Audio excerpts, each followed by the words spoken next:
दोस्तों bye bye study में आपका स्वागत है। आपके लिए लेकर आए हम जीके जीएस का प्रैक्टिस सेट जो कि आपके लिए उपयोगी रहेगा एसएससी जीडी रेलवे आरपीएफ आदि परीक्षाओं के लिए। आइए दोस्तों स्टार्ट करते हैं। पहला क्वेश्चन, भारतीय संविधान की समवर्ती सूची की धारणा किस देश के संविधान से ली गई है?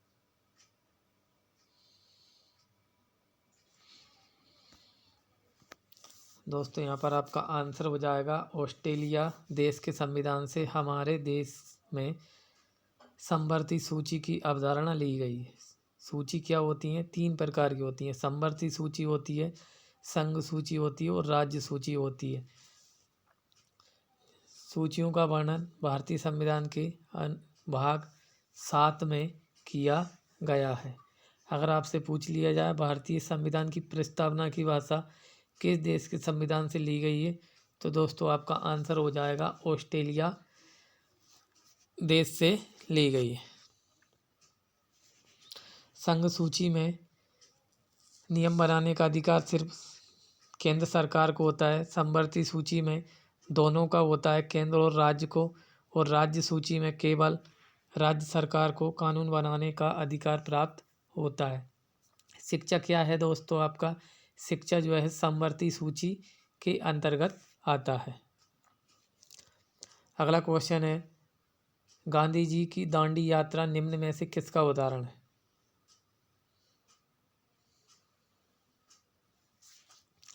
दोस्तों आपका आंसर हो जाएगा सविनय अवज्ञा आंदोलन, जो कि 1930 में स्टार्ट किया था। और जो आपका दांडी मार्च था वो दोस्तों आपका 5 मार्च 1930 को स्टार्ट किया था गांधी जी के द्वारा। और जो असहयोग आंदोलन था, असहयोग आंदोलन दोस्तों आपका 1920 में स्टार्ट किया गया था। अगला क्वेश्चन है, कौन सा शिलालेख चालुक्य सम्राट पुलकेशिन द्वितीय से संबंधित है?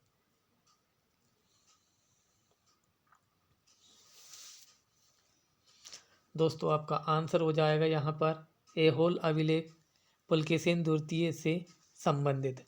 अगर आपसे पूछा जाए हाथीगुफा अभिलेख किससे संबंधित है, दोस्तों आपका आंसर हो जाएगा यहाँ पर कलिंग नरेश खारवेल। कलिंग नरेश खारवेल से संबंधित है आपका हाथीगुफा अभिलेख। अगला क्वेश्चन है दोस्तों, निम्न में से किस युद्ध में भारत में फ्रांसीसियों के भाग का निर्णय हुआ था? दोस्तों आपका आंसर हो जाएगा बांडीवास का युद्ध, जो कि कब हुआ था दोस्तों? आपका 1545 ईस्वी में हुआ था।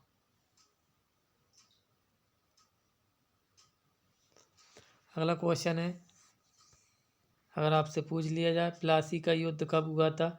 1757 में हुआ था।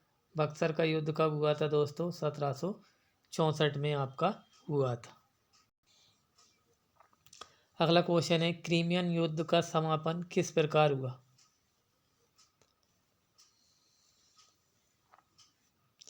दोस्तों आपका आंसर हो जाएगा पेरिस समझौता के तहत क्रीमियन युद्ध का समापन हुआ था दोस्तों। अगला क्वेश्चन है आपका, प्रायद्वीपीय भारत की सबसे लंबी नदी कौन सी है?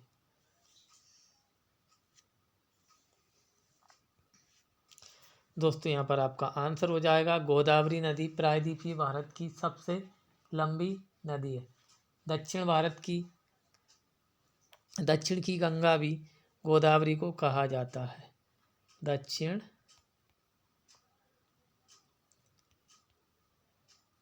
की गंगा गोदावरी को कहा जाता है। अगला क्वेश्चन है, मोरेन कहाँ बनते हैं?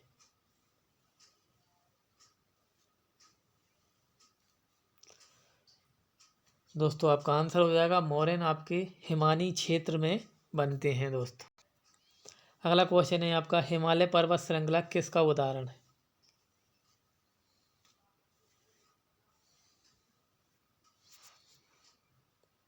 हिमालय पर्वत श्रृंखला दोस्तों आपका अपशिष्ट पर्वत श्रृंखला का एक उदाहरण है, जिसका जिसकी लंबाई दिन प्रतिदिन बढ़ती चली जा रही है।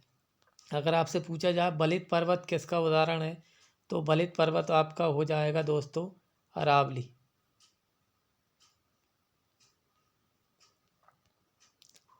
अरावली पर्वत श्रृंखला कहाँ है? राजस्थान में स्थित है। ब्लॉक पर्वत कहाँ पे स्थित है दोस्तों? आपका ब्लॉक पर्वत दोस्तों आपका जर्मनी में स्थित है, जिसको ब्लैक फॉरेस्ट भी बोला जाता है। अगला क्वेश्चन है दोस्तों आपका, निम्न में से कौन सी उष्ण महासागरीय धारा है?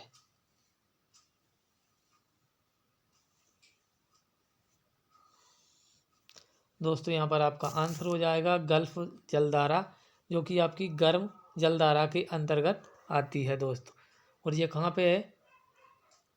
ये स्थित है आपकी दोस्तों प्रशांत महासागर, प्रशांत महासागर में स्थित है। अगला क्वेश्चन है, न्यूरॉन क्या होता है?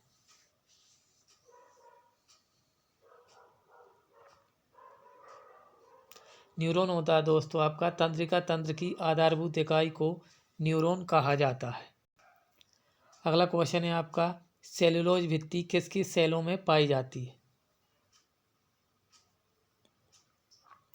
सेलुलोज भित्ति दोस्तों आपके पौधों में पाई जाती है।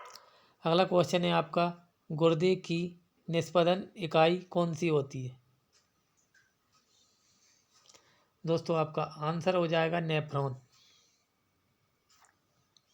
अगला क्वेश्चन है दोस्तों आपका, उच्चतर पौधों के बीजों के पोषक ऊतक को क्या कहते हैं?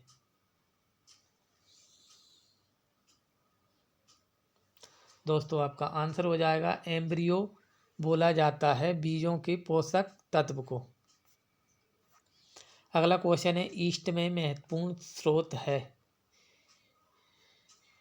दोस्तों ईस्ट मतलब होता है आपका कवक। आपका आंसर हो जाएगा विटामिन बी का महत्वपूर्ण स्रोत होता है दोस्तों ईस्ट। पदार्थ की तरंगें किस प्रकार की होती हैं?